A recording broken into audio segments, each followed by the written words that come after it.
네, 안녕하세요. 유민아빠입니다. 2019년 1월 14일 월요일, 키오스크, 무인화, 관련주, 키오스크 관련주, 최저임금 인상 관련주, 어, 좀 그렇지만, 주변에서 많은 분들이 되게 힘들어하세요. 제 주변에 못 사는 사람들이 많아서 제가 유독 그런 얘기를 좀 많이 듣나 봅니다. 예. 그 서민 중에서도 극서민층에 속하기 때문에 제가 최하단 서민에 속하고 저희 집안이 전부 다 친가랑 외가랑 그래서 일가 친척들과 그리고 주변 사람들이 워낙에 이게 겨우 뭐 이렇게 뭐 그 실제로 편의점 같은 경우 제 중고등학교랑 대학 동창들이 한 3명 정도가 편의점을 운영을 합니다. 지금 편의점을 좀 주변에 많이 하는 편인가요? 3명 정도였는데 그 편의점뿐만 아니라 이렇게 조그맣게 가게 매장 같은 걸 차려서 운영하는 친구들이나 아니면 지인들이 많은데 친척도 있고요. 예. 그러다 보니까 되게 민감하게 받아들이고 여기저기서 이런 소리를 많이 들어요. 그래서 사실은 이제 개인적으로 지난해 푸른 기술이라든지 이런 종목들이 갈 때 사실 푸른 기술 정도밖에 안 갔어요. 우리 예전에 이제 한국전자금융, 전자금융 갈 때도 좀 무시했던 경향이 있습니다. A씨 이러면서. 자, 어찌됐든, 이건 개인적인 거니까, 자, S1입니다. S1. 블로그에도 제가 한 두 차례인가 올려드렸었습니다. 편의점 무인화죠. 얘네들이 CU와 그 다음에 GS25의 무인 점포를 갖다가 그 지난해 각각 두세 군데 한 총 7, 8군데 정도를 무인 점포, 무인 편의점을 만들었더라고요. 그러니까 직원이 전혀 상주하지 않아요. 아마존에서 만들었죠. 예, 그걸 흉내내서 S1에서 서비스를 제공한 걸로 알고 있습니다. 가장 시작화된 거는 거기에 맞는 솔루션, 결제 솔루션과 그리고 이 무인화의 가장 핵심인 보안 부분이죠. 보안 부분. 이 부분의 서비스를 동시에 제공했을 수 있는 국내에서 1위 업체죠. S1이라는. 본격적으로 이제 편의점들도 무인 점포가 확대될 수 있는 그런 원년이라고 합니다. 실제로 CU라든지 그러니까 BGI 리테일, 그 다음에 GS 리테일 모두 다 올해부터 이 무인 점포 편의점을 확대한다라고 발표한 바 있습니다. 이에 따라서 S1이 최대 수혜주로 거론되고 있죠. 어디 편의점뿐이겠습니까? 이러한 무인 점포라는 게 그렇죠. 상당히 많은 그러한 곳에서 이렇게 돈 못 버는 죄송합니다. 이렇게 표현해서 돈을 못 버는 그러한 얼마 벌지도 못하는 분들의 일자리를 갖다가 이렇게 뺏어간다라는 측면에서 참 한쪽에선 당연한 건데 또 한쪽에서는 참 이런 거 보면은 참 그렇습니다. 이게 양면의 이러한 시각을 가질 수밖에 없는 정책 수혜주들이죠. 자, 계속 이런 얘기만 하는데 이런 얘기 하려고 그런 건 아니고 자, S1입니다. 그런 면에서 그래서 여기에 대해서 지난해부터 이제 한 9월, 10월께부터 이런 부분을 많이 이제 거론을 했습니다. 주가가 살아나고 있어요. 근데 살아나고 있어도 결국에 S1 같은 경우는 뭡니까? 장기 박스권을 가지고 있었습니다. 즉 배열조차도 당연히 보시면 혼합 배열입니다. 완전 혼합 배열이요. 완전 혼합 배열로서 이걸 뭐라고 표현해야 되죠? 간다, 못 간다 이런 걸 하기가 참 애매하다는 겁니다. 이거 한번 재미삼아 한번 바꿔볼게요. 306 맞나? 306 맞죠? 306 주선이 대충 맞습니다. 월봉상으로는 60주선? 60주선에서 가볍게 맞추고 있는 그런 흐름입니다. 지금 한 3, 4년째 주가가 이제 정체 상태에 있는 그런 상태예요. S1 같은 경우는 아시다시피 이제 보안 관련해서 SK텔레콤과 KT에서 이제 강하게 M&A를 통해서 시장에 대한 그러한 확대를 갖다 꾀하고 있고 S1은 이제 그런 것과 함께 삼성그룹에서의 입지가 굉장히 탄탄하죠. 그래서 삼성그룹이 해외로 이렇게 어떤 생산시설이라든지 아니면 해외 법인을 만든다든지 이렇게 할수록 S1도 함께 공동 진출하는 경향이 크기 때문에 거기에 따라서 실적 개선이 굉장히 두드러져요. 실제로 보면은 2000년대, 2010년대 들어서 주가가 좀 강세를 띄었어요. S1이. 이건 시대적 흐름이기도 했지만은 삼성전자를 비롯한 삼성그룹 계열이 어딥니까? 중국에 이어서 베트남 쪽 등에다가 강하게 큰 대규모 투자와 그 다음에 사업장 이전 등을 하면서 S1도 함께 진출하면서 실적이 성장했기 때문에 이런 흐름이 나왔습니다. S1도요. 그렇기 때문에 삼성그룹에서의 어떠한 그 사업 확대, 해외 진출, 뭐 이런 것들이 있는지 여부가 S1에게는 굉장히 큰 모멘텀을 제공해 줄 수 있어요. 자, 이렇게 굵직한 거 아니면은 더 이상 가기가 힘든 구조입니다. 그리고 또 보완이라는 것 때문에, 물리적 보완이라는 것 때문에 실적도 좀 안정적이지만 좀 정체돼 있죠. 간단하게 오르면 오르면 팔고 떨어지면 사고, 오르면 팔고 떨어지면 사고, 이것만 계속 반복하고 있으면 되는 건가요? 예, 뭐 그럴 수도 있을 겁니다. 자, 그런데 무인화라는 대세적인 흐름을 갖고 있는 겁니다. 이건 삼성그룹과 상관없이 우리나라의 수만 개인가요? 수만 개 맞죠? 수만 개가 뭡니까? 수십만 개 아닌가요? 1, 20만 개 아닌가요? 편의점? 제 편의점 수를 잃어버렸습니다. 자, 편의점 수뿐만 아니죠. 편의점 수뿐만 아닙니다. 그 H&G 스토어인가요? 드럭스토어. 예. 랄라블라? 예. 그 다음에 롯데 룹스. 그 다음에 또 뭐 있죠? 그 올리브영이라든지 굉장히 강한 엄청난 속도로 불리고 있죠. 새를. 예, 매장 수를 굉장히 어마무시한 속도로 불리고 있습니다. 자, 이런 것들까지 합쳐버린다면은 시장은 굉장히 크게, 파이가 굉장히 커질 수 있다라는 점입니다. 때문에 여기에 대한 최대 수혜주는 당연 S1일 수밖에 없을 겁니다. 해서 S1이 어쩌면은 주가가 올라갈 때 다른 무인화 관련주들을 끌고 올라갈 가능성이 있어요. 특히 아이디스와 같은 종목을. 근데 예전에 인파라 회원님들한테 이렇게 표현해 드렸어요. 그 아이디스 아시는 분들은 다들 아세요. 뭘 아시냐면은 제가 이런 데서 말씀드리기 좀 뭐합니다만은 제 아이의 계좌가 있어요. 그래서 제 아이가 유민이죠. 유민이 계좌인데 진짜 유민이 종목으로 아이디스 제가 그때 당시 한 서너 개 종목을 뽑았습니다. 그래서 그 서너 개 종목들 중에 아이디스가 포함되어 있었거든요. 그때 당시 언제였냐면 7월 정도였던 것 같아요. 아이디스에다가 묻어둘 것 같다고. 그러니까 한 서너 개 종목을 뽑아놓고 거기에 아이디스가 포함되어 있었고, 그리고 이런 표현을 했었습니다. 이들 종목 중에 한두 종목 찍어가지고 유민이 통장에다 집어넣고 이번에 계좌에다 집어넣었으면 좋겠다. 돈만 있으면. 이렇게 표현한 적이 있었습니다. 이게 무슨 말이냐면은 시대적 트렌드, 시대적 흐름이었죠. 보완하면은 CCTV가 가장 우선합니다. 무조건적으로. 그렇기 때문에 이제 아이디스를 본 거였는데 막 거침없이 날아가더라고요. 그 뒤로. 근데 나중에 보니까 뭐 아마존과의 뭐 협력 관계 뭐 구축 뭐 이런 걸로 해가지고 급등한 거였는데 나중에 알고 보니까 요쯤 해가지고 지난 12월 초쯤인가요? 우리 아마존하고 상관없어요 라고 발표를 했죠. 그러면서 주가가 굉장히 크게 빠졌습니다. 근데 어떤 시대적 흐름 때문인지 더 이상 빠지질 않습니다. 결국엔 시대적 흐름을 거스를 수 없죠. 그리고 아이디스 같은 경우는 S1의 그 제1벤더 업체입니다. 제1벤더 업체. 그래서 그리고 또한 이런 것도 있죠. 중국의 CCTV, 중저가 CCTV에서 이 CCTV 동영상이나 이런 것들을 갖다가 중국에서 빼돌린다 라고 해가지고 굉장히 큰 이슈가 되고 있습니다. 우리나라도 뭐 이런 보안 문제가 걸린다라고 해가지고 좀 많이 좀 이렇게 이 시장에서 부각됐었죠. 자, 아이디스 같은 경우는 설명이 안 됩니다. 하나 S1과 연동될 거예요.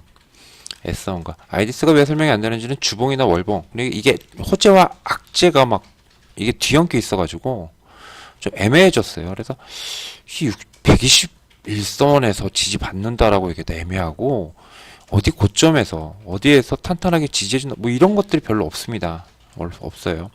그래서 181선까지 빠지나 했더니 빠지지도 않고, 그래서 주가를 설명하기에 참 분봉으로도 그렇고 주봉으로도 그렇고 일봉으로도 그렇고 애매하게 지금 움직임이 나와버리는 바람에 조금 좀 그래요. 예, 어떻게 해야 될지 모르겠어요. 이런 것들은 설명을.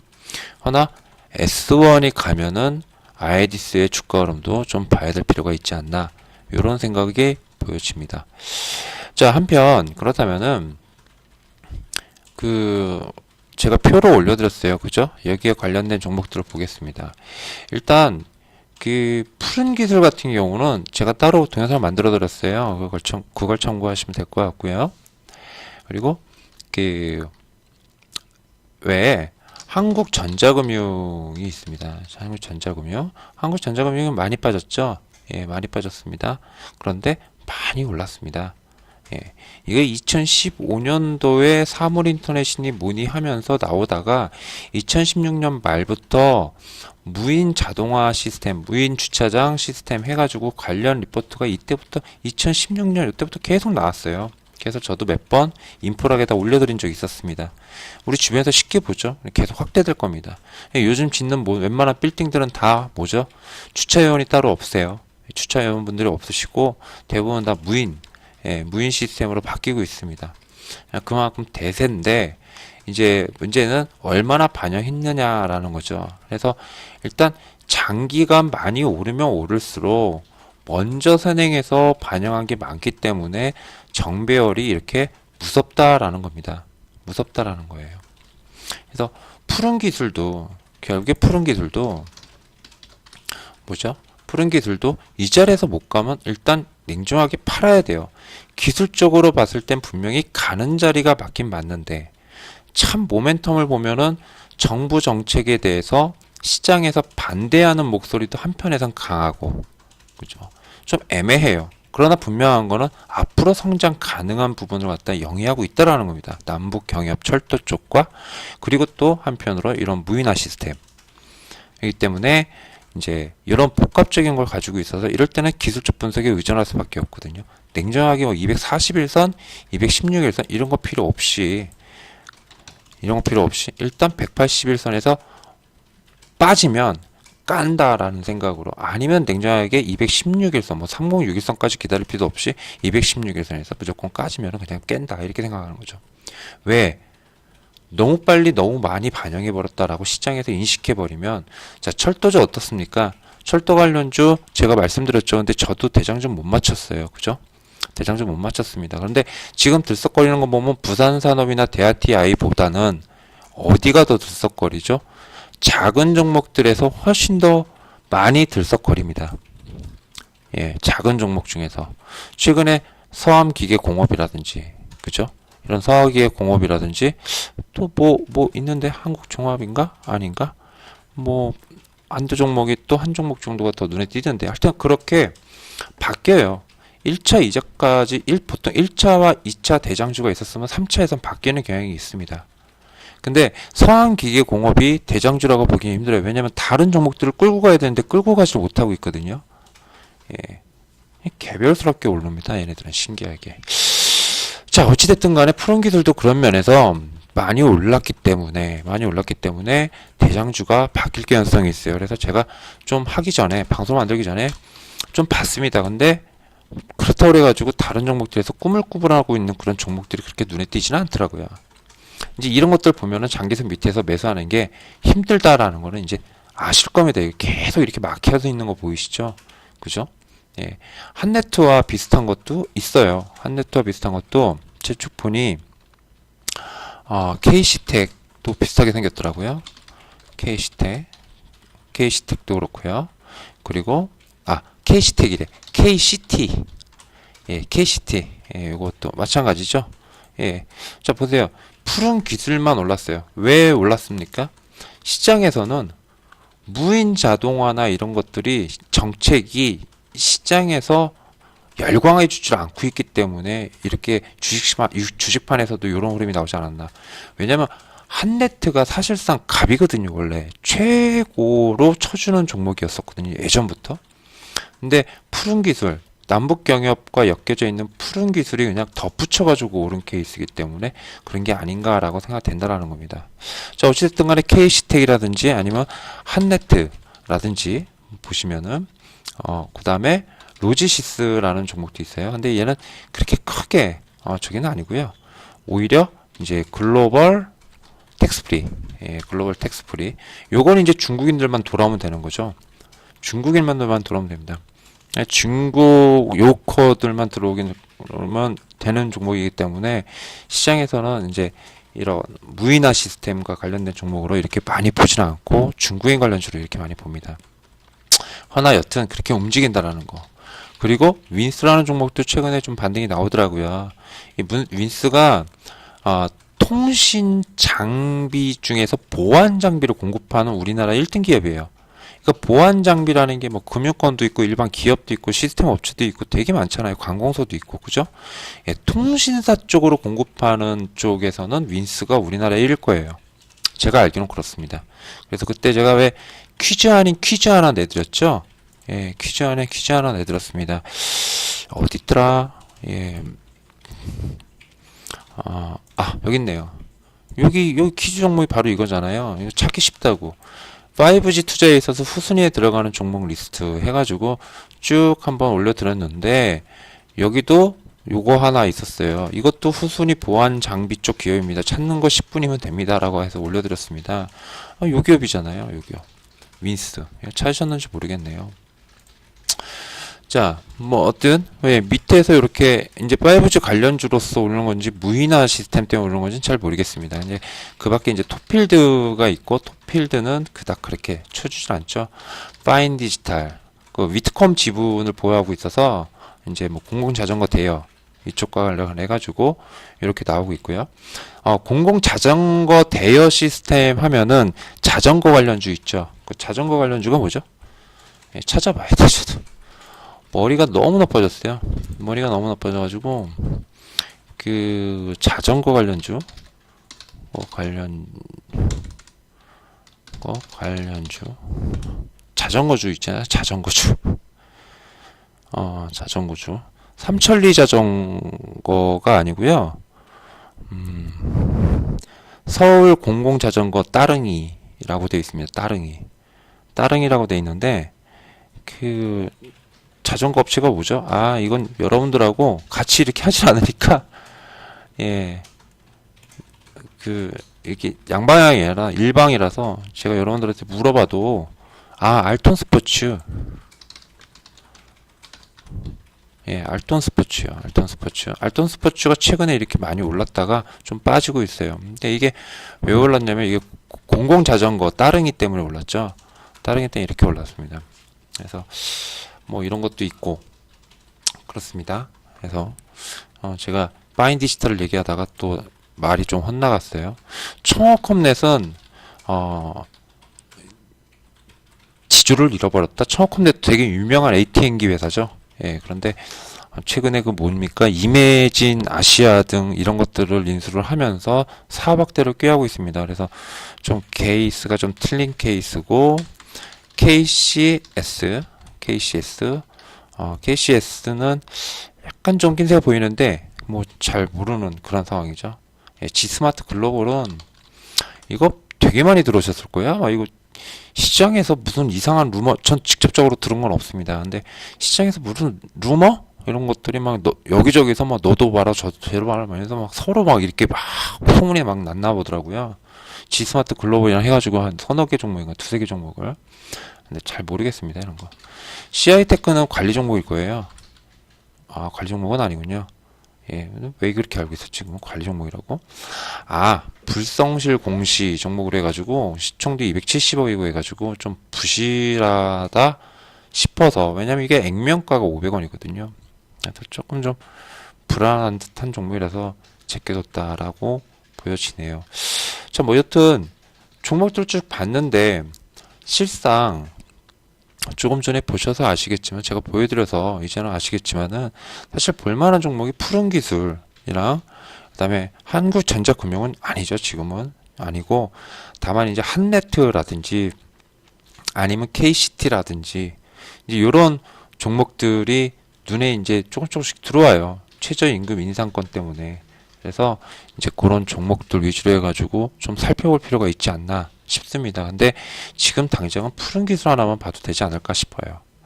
자, 이상 유민 아빠였고요. 예, 다음 시간에 또 진행하도록 하겠습니다. 감사합니다.